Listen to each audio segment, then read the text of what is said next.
3:05 a.m., Arda woke up with a sharp gasp. His throat was dry. His chest was heaving. But something was wrong. His room looked exactly the same. The desk, the bookshelf, the dim glow from the streetlight outside. But when he checked his phone, 03:05, he blinked, looked away, checked again, 03:05. His heart pounded. Am I still dreaming? What started as a simple experiment with lucid dreaming had now trapped him in a nightmare he couldn't escape. This is the true story of a 19-year-old boy who tried to see his dead girlfriend again and never woke up.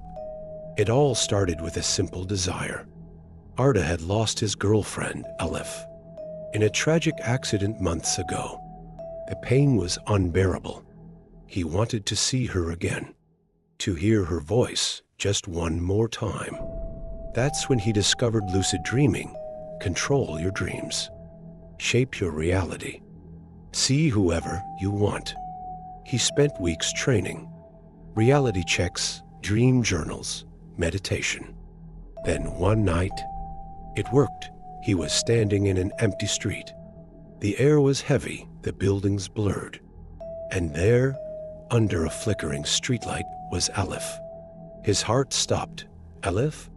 She turned. Her face was slightly out of focus, but her smile was warm. I've always been here, Arda. Tears welled in his eyes. She was real. He ran to her, reaching out, and woke up. The next night, he did it again. And again. At first, the dreams were short, a few minutes at most.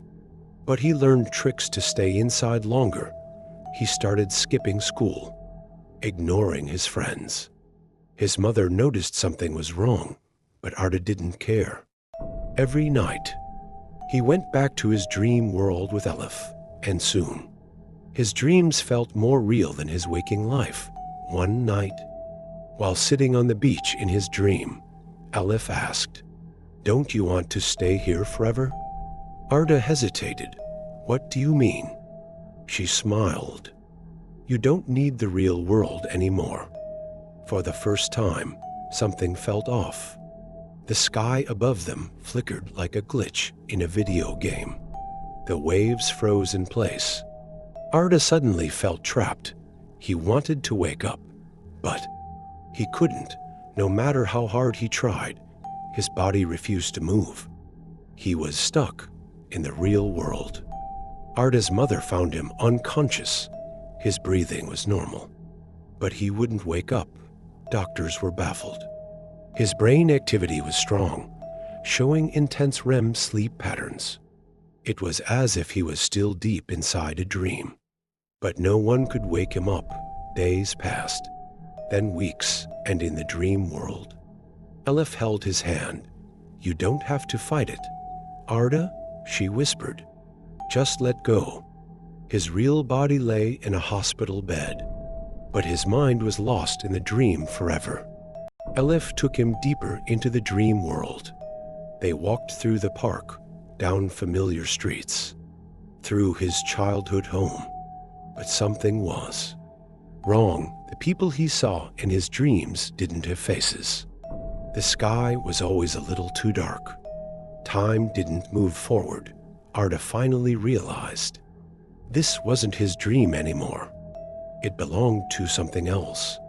Something that didn't want him to leave. He ran. He tried to force himself awake, but every door he opened just led him to another version of the same dream.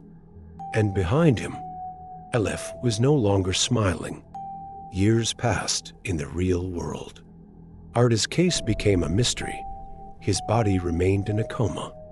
His doctors called it a medical anomaly. Why is this terrifying? Lucid dreaming is real. And while it's usually safe, some people claim they've experienced false awakenings where they think they've woken up, but they're still dreaming. What if you never realize you're still dreaming? What if you never wake up? This is The Sleeping Boy, and it's more than just a story. What do you think? Would you risk trying lucid dreaming after hearing this? But in his dreams, Arda finally asked, Aleph, are you really Aleph? She didn't answer. She just smiled and whispered, you're finally mine. And then, everything went black. Why is this terrifying?